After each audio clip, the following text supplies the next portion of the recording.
Je suis Étienne Marcoux, je suis fasciné par la mort autant qu'elle me terrorise. Avec Louis-Simon Lamontagne, thanatologue, j'explore tous les dessous de la mort, sans tabou, froidement, pour savoir ce qui m'attend et ce qui t'attend. Parce que oui, toi qui nous regardes, là, tu vas mourir.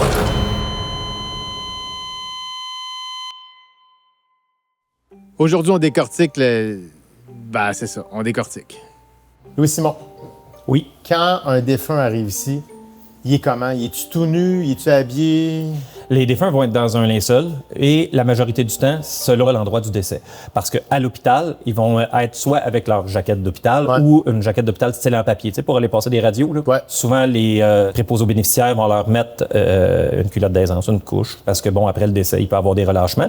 Ou si la personne est décédée à la maison, subitement, selon, encore là, est-ce qu'il y a eu une enquête du coroner ou non, le défunt va être tout simplement dans ses vêtements dans lesquels il était au moment du décès. Fait que là, tu le reçois, tu le déshabilles? La première étape, ça va être de déshabiller la personne, désinfecter le corps au complet, et après ça, va débuter les processus d'embaumement. Tu désinfectes en mitaine ou c'est un bain vapeur? La vapeur, c'est un peu trop chaud pour un défunt. OK. Fait que c'est avec l'eau pas trop chaude. OK. Puis, tu nettoies? Oui. À mitaine? Oui. Et puis tu secret après, là. Il y a toujours une serviette, quelque chose qui va cacher les parties, l'entrejambe, OK. parce que il peut y avoir un autre thanato qui vient. Il y a nous qui est là. Il peut y avoir, par exemple, une équipe de transport qui vient porter un défunt. On lui cache le Zwiz. Oui, oui, on peut dire ça OK. comme ça. T'es la 4e génération qui fait ça. Ouais. Ton arrière-grand-père, il y avait quoi de différent dans ces techniques? Le concept d'injection artérielle existe depuis la fin du 19e siècle.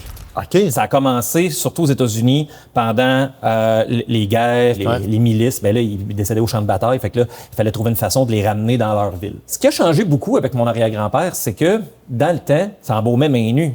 Ah, ouais, hein? Imagine s'ils sont obligés.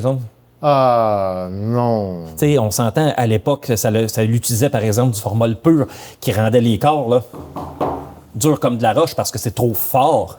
Ça déshydratait beaucoup les corps. Aujourd'hui, il y a tellement de produits. Ce qui a changé beaucoup, c'est ça. C'est la protection de l'embaumeur et les produits qui sont différents. Okay. Mais la base est la même. OK.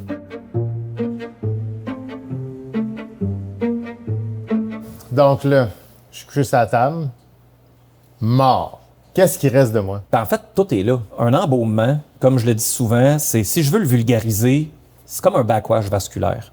OK. Dans le sens qu'on injecte par le in, on draine par le out. Fait que c'est comme une substitution de tous les liquides par un autre liquide. Tout à fait. On parle d'une injection, tu sais, une incision à peu près longue comme ça ici. Ouais. On va soulever l'artère, soulever la veine. On fait une injection artérielle. C'est simplement le sang qui a été remplacé. Le formaldéhyde, le but de ça, c'est, pour la conservation, ça va être de déshydrater, de figer. Formaldéhyde, c'est un produit chimique injecté dans le système artériel afin de se diffuser dans les tissus du corps pour ralentir sa décomposition et aider à sa conservation temporaire. Est-ce que je suis sec en dedans? Ça sera pas sec. C'est comme du béton, mettons? Non. La peau de poulet?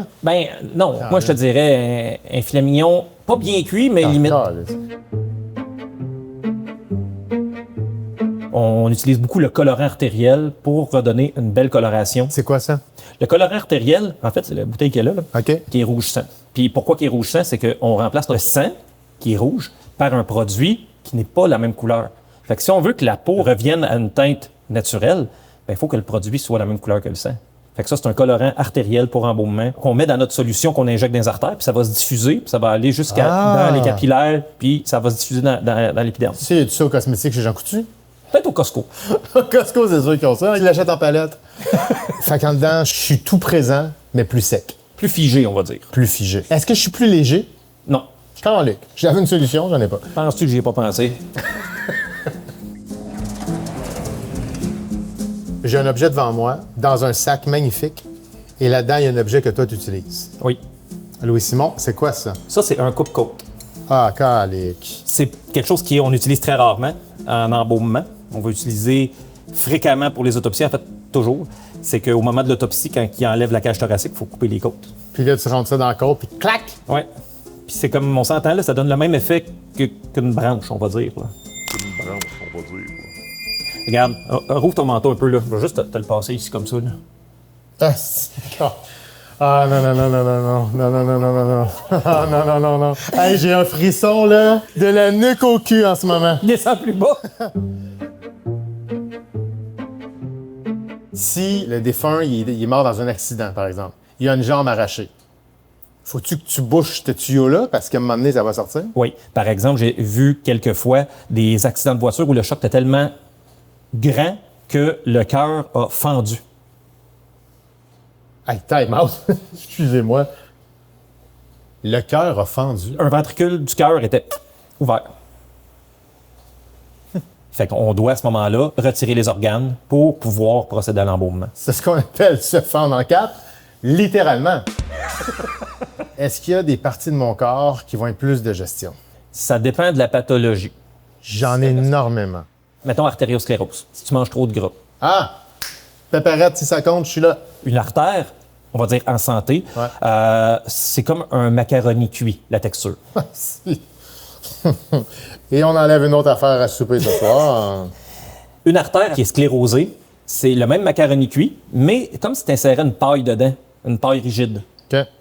qui casse facilement. Le même macaroni cuit, une paille casse facilement. Ça fait des dépôts. Plus il y en a, ben plus l'espace qui reste dans l'artère est petit. Fait que notre produit, notre solution ne se rendra pas assez loin. Puis on s'entend, il faut qu'on soit capable d'injecter notre produit partout dans le corps. Un, pour la coloration, pour la préservation. Ouais. Les mains, en plus, ben, on les voit dans le cercueil. Ah Donc, ouais. on n'a pas le choix qu'ils soient bien injectés. Fait que quand une personne est très sclérosée, on injecte par la carotide, on draine par la jugulaire. Ça, c'est comme un asti de gros macaroni, là. Oui. C'est un peiné. Non, le pénis, ça va être la horte. Fait que dans le fond, toi, ce que tu veux, c'est que toutes les pâtes alimentaires qu'on a dans le corps soient dans un meilleur état possible. Tout à fait. C'est fou. Stéphano ne sait pas à quel point je pense à lui présentement.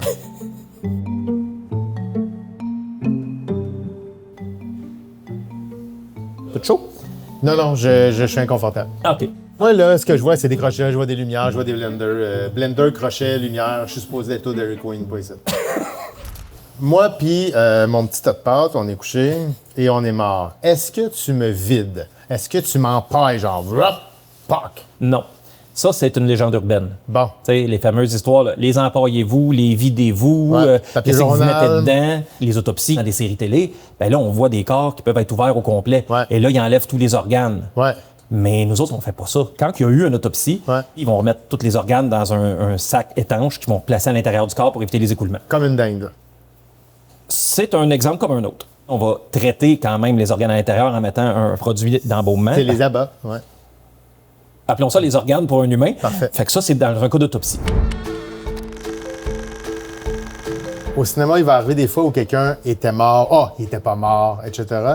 Est-ce qu'il y a quelqu'un qui arrive sur ta table ici, ça se peut qu'en fait, elle soit pas morte? Peu à ce temps dans la médecine moderne. Mais donc avant, oui. Oui, au début du 20e siècle, les gens avaient peur d'être enterrés vivants parce que la médecine, dans le temps, c'était comme « Ah, il respire plus, il est mort ».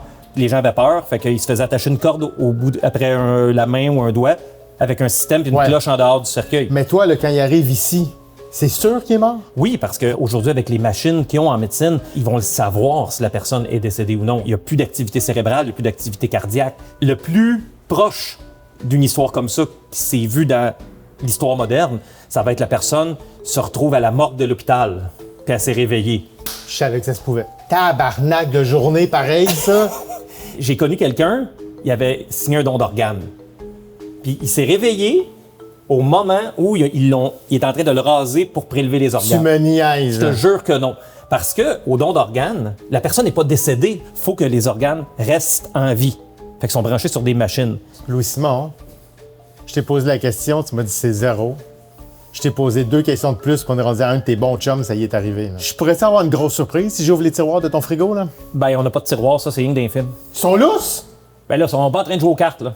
Chris, peut-être, si tu me dis que ça se peut qu'ils se réveillent.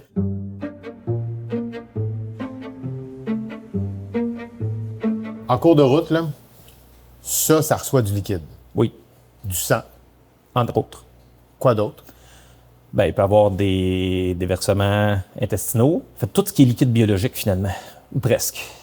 Si j'ai la goutte, ça s'en va là. Oui. Ça, là, c'est drainé quelque part, là, parce qu'en ce moment, je vois pas de trou, là. Il est au bout là-bas. OK. Puis ça s'en va où? Dans un pot maçon, genre? Dans les égouts. Dans les égouts? Oui. De la ville? Oui. C'est mes tantes qui payent ça. Ah ouais, hein? C'est juste quand même drôle que tout ce qui est solide, on en prend vraiment soin. On va le brûler, on va garder les petites cendres. Bon, on a flushé pépère, là. Ceci dit, moi, dans le secteur, je vais boire de l'eau en bouteille. Tu sais que c'est de même dans toutes les villes. Hein? Mais non, dis-moi pas ça. Chez vous, il y en a des salons funéraires aussi. Là.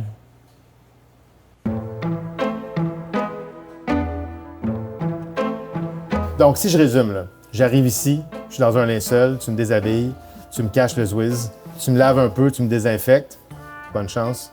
Et après ça, tu m'injectes un liquide, on croise les doigts pour que mes artères soient al dente.